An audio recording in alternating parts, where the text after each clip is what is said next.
queria chamar a sua atenção, como a equipe do Brasil Urgente Vale visitou nesse fim de semana as ruínas do presídio da Ilha Anchieta, em Ubatuba. Local cheio de história. Foi inaugurado em 1908. Era uma colônia correcional. Um nome diferente, presídio, né?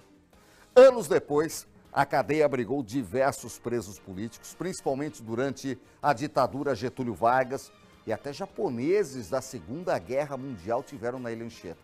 Mas o espaço que ficou conhecido como Alcatraz brasileira foi palco em 1952 da segunda maior rebelião dos presídios brasileiros. É mesmo, o que resultou na morte de mais de 100 pessoas e aí o fechamento definitivo daquele espaço. Hoje, historiadores e guias recontam essa história no local, que atualmente virou um parque estadual. E agora você fica sabendo de tudo na reportagem especial aqui na tela do Brasil Urgente Vale. Veja! Durante muito tempo, esse foi o barulho das portas da penitenciária da Ilha Anchieta, que fica em Ubatuba. No local, por onde só se chega de barco, viveram indígenas e depois uma comunidade caiçara, até que em 1902 a ilha foi desapropriada. O objetivo era transformar o espaço em um presídio para receber presos comuns e menores infratores. Pois foi visto que aqui era uma área potencial para garantir a segurança, né, para que não acontecesse fugas, né, desses presos, então entenderam que a ilha era potencial para a construção do presídio, que foi feito, o início disso foi em 1902, e essa construção toda ela foi projetada pelo escritório de Ramos de Azevedo.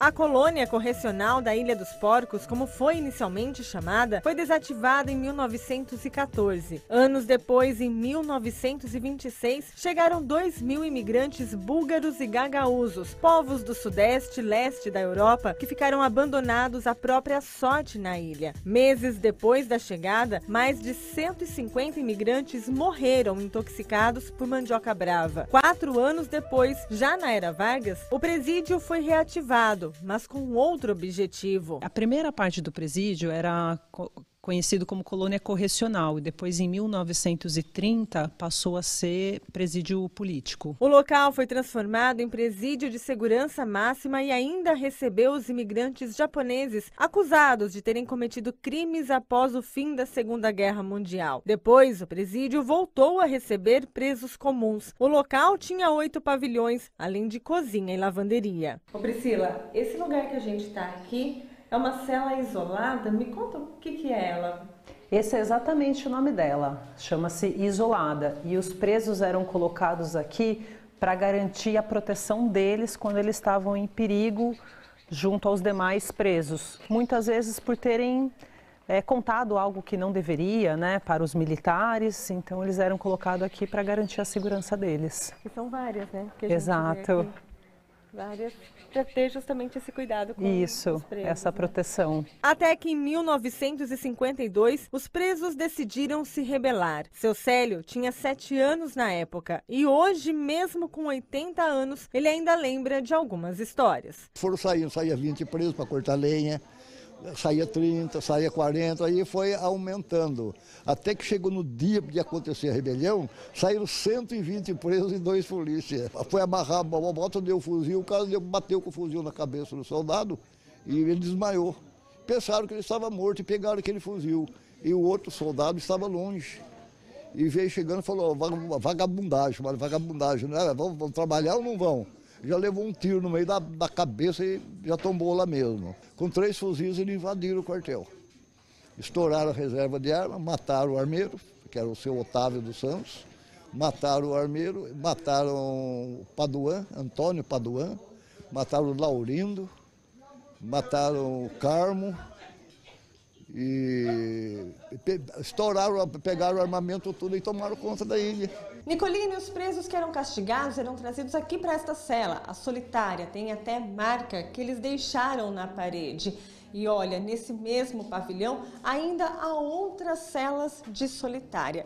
Durante a rebelião, todas as celas foram abertas. Dos 129 presos que conseguiram fugir, apenas 6 foram recuperados. 118 pessoas morreram. Deles, 108 eram presos. Viu os amigos do meu pai saíam daqui, aqui era o necrotério. O último quarto lá era o necrotério, então os cadáveres ficaram no necrotério. Eu vi eles saindo, para sair enterrado em Ubatuba. Foram 8 militares e 2 funcionários civis. E é neste pavilhão que as memórias ficam ainda mais vivas. Tem algum lugar que o senhor lembra? Lembro muito bem, eu estou exatamente no lugar, nesse cantinho aqui. Porque eu estava sem pai nem mãe. Minha mãe tinha ido, meu pai levou minha mãe para Ubatuba para dar a luz do 5º filho. E se não tivesse acontecido isso, meu pai seria o segundo a morrer. Porque o segundo soldado que morreu na ilha ficou na reserva de arma no lugar do meu pai. E esse cantinho aqui lembra? E esse cantinho aqui lembra porque eu estava sem pai nem mãe, todo mundo, os filhos estavam agarrados das mães. E eu não estava sem pai nem mãe, eu fiquei quietinho nesse cantinho aqui. Entende? Porque até então eu não sabia o que estava acontecendo, mas quando eu vi o preso armado ali na porta do xadrez, do pavilhão, eu imaginei, entende? Os presos fugiram, é uma rebelião. Na época, os presos ainda colocaram fogo neste prédio, que hoje funciona o setor administrativo. Agora todo esse patrimônio vai ser restaurado. A ideia é manter as ruínas para que elas não se desfaçam e assim outras gerações possam conhecer esse presídio. As obras devem terminar no primeiro semestre do ano que vem. O investimento vai ser de 5 milhões de reais. A nossa missão é a conservação desse local e dentro da conservação também temos todas as questões históricas, culturais. Então, as ruínas que hoje aqui existem do presídio é um fator de muita importância para garantir que as próximas gerações tenham acesso. Então, o restauro delas é fundamental. Por isso, o Estado vem trabalhando junto com uma empresa contratada na contenção da deterioração desse patrimônio. E agora, o barulho das celas ficou no passado. Olha, espetacular a reportagem da Graziele Gerondi. Eu acho que você de casa pode conhecer um pouco melhor o presídio da Ilha Anchieta, que pode ser visitado. Aí se informe aí nos sistemas de turismo da região. Hoje recebe visitação. Tem um hostel lá, dá para dormir, dá para tudo. Além de pegar uma praia, você vai conhecer um pouco da história do Brasil. Reportagem especial que a gente preparou para você nessa estreia do Brasil Gente Vale.